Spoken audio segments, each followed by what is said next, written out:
کیا ہے میرے عزیزو، آج تک اس کو کسی آنکھ نے دیکھا نہیں، کسی کان نے اس کے مثل کوئی چیز سنی نہیں۔ ہاں، مصطفیٰ کریم صلی اللہ تعالیٰ علیہ وسلم سے جو ہم نے سنا ہے جنت کی نعمتیں کیا ہیں، وہاں پر کس انداز سے محلات تعمیر ہیں۔ ایک ایک محل جو جنتیوں کو دیا جائے گا، اس کی دیواریں ایک سونے کی اینٹ سے، ایک چاندی کی اینٹ سے اس طرح تعمیر کی گئی ہیں، زمین مکمل نرم زعفران سے، اور گھر محلوں کے اندر جواہرات، یاقوت، زمرد، لؤلؤ اور نہ جانے مرجان، کون کون سے قیمتی پتھروں سے محل کو سجایا گیا ہے۔ ایک چھوٹے محل کی بات کر رہا ہوں، پھر ہر محل کے اندر نہر جاری ہوگی، جنات تجری من تحتها الانہار، وہ ایسے باغیچے تمہیں دیے جائیں گے جن کے نیچے نہریں بہہ رہی ہوں گی۔ وہ نہریں کس طرح کی؟ ان نہروں کے متعلق کہا گیا ہے دودھ سے زیادہ سفید پانی اور شہد سے زیادہ میٹھا ہوگا، اور جو اس سے پانی پی لے وہ کبھی پیاسا نہ ہوگا، لا نظمأ بعدہ ابدا، اس کے بعد کبھی پیاس نہ لگے اگر اس سے دنیا میں ایک کسی کو پلا دیا جائے۔ وہ جنت کی نہریں، ایک ایک کا سب، ایک ایک جنتی ان سب چیزوں کا مالک ہے۔ پھر اس کے بارے میں سورہ واقعہ میں ملتا ہے، یہ کیسے بیٹھے ہوں گے جنتی۔ قرآن پاک سورہ واقعہ پڑھو تو آپ کو سمجھ میں آئے گا۔ ثلۃ من الاولین وقلیل من الآخرین علی سرر موضونۃ متکئین علیہا متقابلین، سریر یعنی دیوان لگائے ہوں گے، ان کے گدے بچھائے گئے ہوں گے، بہت ہی اعلیٰ قسم کے، پوری دنیا کے بادشاہ مل کر وہ دیوان نہیں خرید سکیں گے، ان کے پاس اس طرح کا دیوان کبھی آیا نہیں ہوگا۔ جنتیوں کو بٹھایا جائے، ایک جنتی اس پر مظہری پر بیٹھے ہوگا، متکئین ٹیک لگائے بیٹھے ہوں گے۔ یہ جنت کے احوال بیان ہو رہے ہیں، ٹیک لگائے بیٹھے ہوں گے، اور آمنے سامنے ہوں گے دوسرے جنتی بھی، دوسرا جنتی اس طرف ہے، ایک جنتی اس طرف ہے، آمنے سامنے ہوں گے۔ یطوف علیہم ولدان مخلدون، وہاں خوبصورت لڑکے خدمت کے لیے معمور ہوں گی، وحور عین کامثال اللؤلؤ المکنون، اور اللہ فرماتا ہے بڑی بڑی آنکھوں والی حوریں ایسی جیسے کہ چمکدار موتیوں کی طرح، ایک ایک جنتی کو 70 حوریں خدمت میں دی جائیں گی۔ وہاں پر کیا ہے؟ نہ بیمار ہونا ہے، نہ سر درد آنا ہے، نہ بخار، نہ سردی۔ جنت میں نہ غم ہے، نہ کسی چیز کا خوف ہے۔ خوف کس چیز کا ہوتا ہے؟ مرنے کا ہوتا ہے، موت تو آنی نہیں ہے۔ کوئی چیز چلی جائے گی، فوت ہو جائے گی تو اس کا غم ہے، وہ چیز ہونا نہیں ہے وہاں پر۔ ڈر بیماری کا ہے، بیمار ہونا نہیں ہے۔ پھر پلس کبھی ایسا ہوا کہ پیٹ درد سے آدمی بے چین ہوتا ہے، بے قرار ہوتا ہے، جنت میں نہ کبھی کسی کو پیٹ درد ہونا ہے، نہ کسی کو طہارت استنجا پکانے کی حاجت ہونی ہے، کیونکہ وہ نوری جگہ ہے، جو کھائے گا وہ نور ہی نور ہے، نور ہی نور ہے، اس کا فضلہ نہیں، نور کا فضلہ نہیں ہوتا، کچرا نہیں ہوتا۔ تو جنت میں کسی چیز کی فکر نہیں، اسی لیے قرآن میں جگہ جگہ اللہ نے فرمایا لا خوف علیہم ولا ہم یحزنون، نہ ان پر کسی چیز کا خوف ہوگا، نہ کسی چیز کا غم ہوگا۔ اسی لیے میرے عزیزو جنت کی چاہت رکھو، اس سے بڑھ کر کے کیا ہے؟ جنت میں ایک محل کیسا دیا جائے گا پتہ ہے؟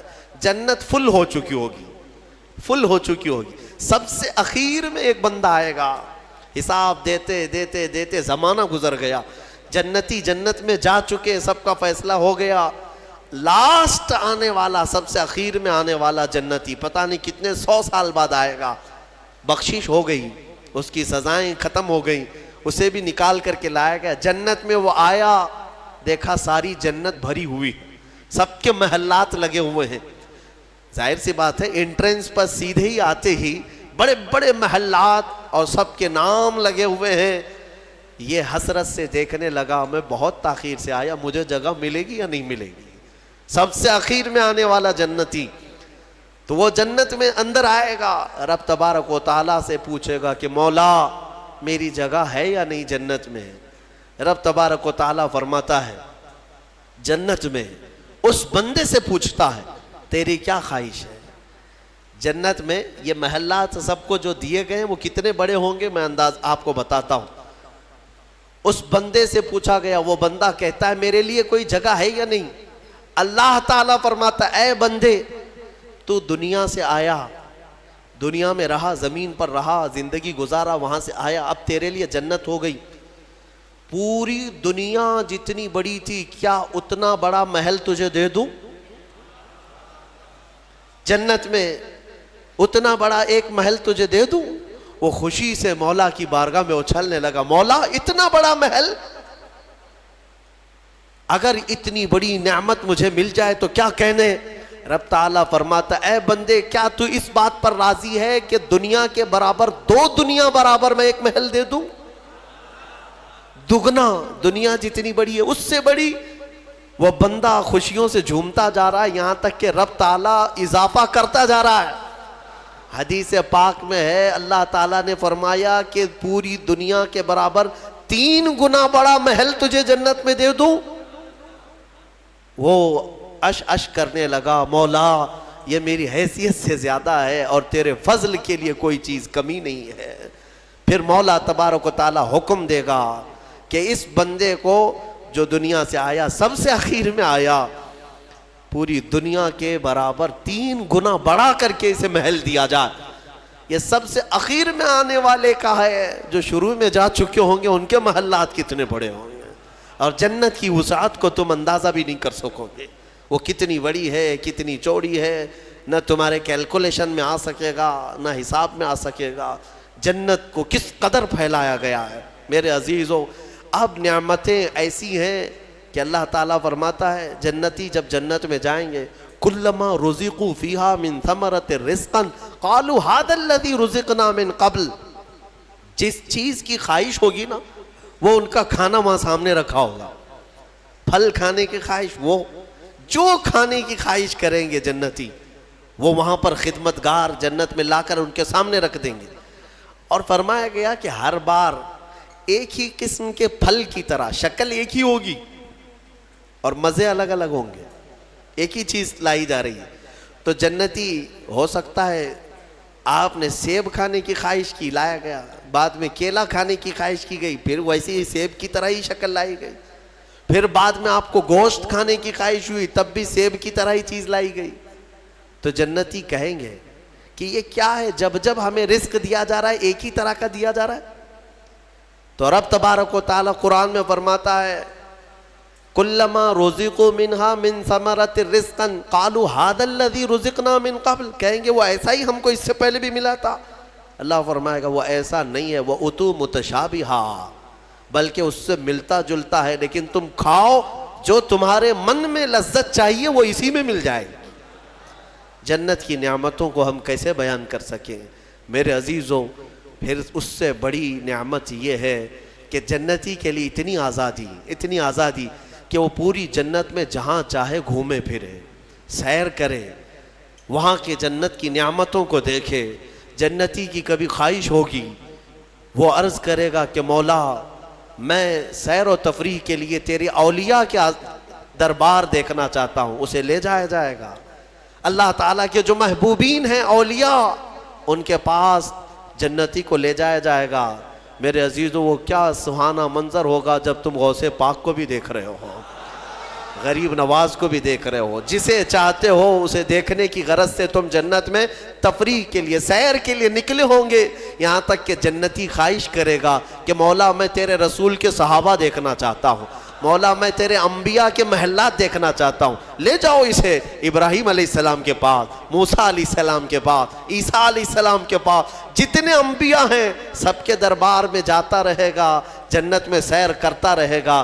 وہ وقت بھی کیسا ہوگا جب تم خواہش کرو گے مولا میں محمد الرسول اللہ کے محل میں جانا چاہتا ہوں، کہا جائے گا لے جاؤ۔ وہ جنت الفردوس کے اعلیٰ مقام پر ہوں گے اپنے صحابہ کے ساتھ، لیکن زیارت تمہیں بھی ہوگی۔ رسول کریم صلی اللہ تعالیٰ علیہ وسلم کے دربار میں بھی جنتی پہنچیں گے، ہر ایک کو دیکھیں گے۔ پھر جانتے ہیں جنت کی سب سے بڑی نعمت کیا ہے؟ سب سے بڑی نعمت کیا ہے؟ جنت کی سب سے بڑی نعمت یہ ہے کہ رب تبارک و تعالیٰ فرمائے گا بندے سب کی تو نے زیارت کی، اب حجابات ہٹاتا ہوں تو میرا بھی دیدار کر لے۔ اللہ رب العزت وہاں پر حجابات ہٹائے گا، اور بندے کے لیے سب سے بڑی نعمت یہ ہے کہ جنت میں بندہ اپنے رب کا دیدار کرے گا.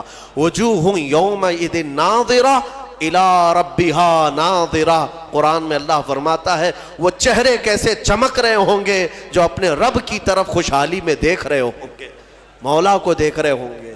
اور ایک روایت یہ بھی ملتی ہے جنتیوں کو اس دن یہ کہا جائے گا کہ اے جنتیوں آج تم کچھ سننا پسند کرو گے؟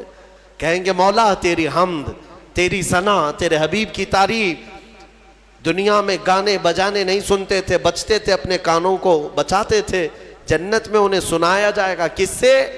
کہا جائے گا حوران جنت کو کہ اپنی سریلی آواز سے انہیں نغمات توحید سناؤ.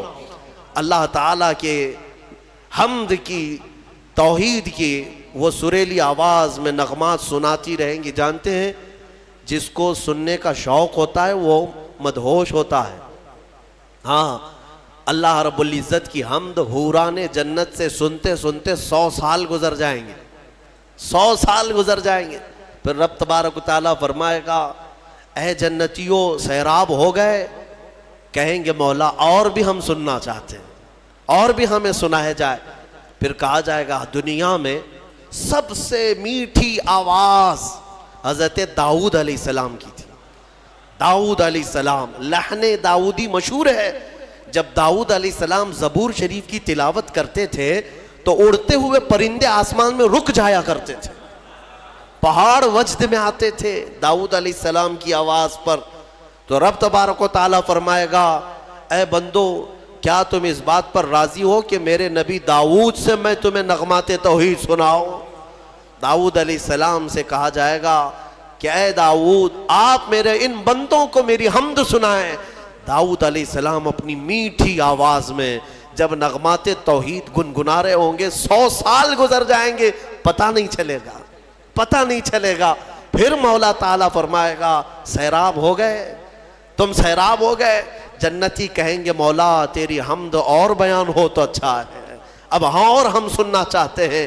رب تعالیٰ فرمائے گا فرشتوں حجابات ہٹاؤ, میں خود سناؤں میرے بندے سنیں گے. مولا کریم کیا وہ منظر ہوگا. اسی لیے جنت میں جانے کی تڑپ رکھو, طلب رکھو. ایسے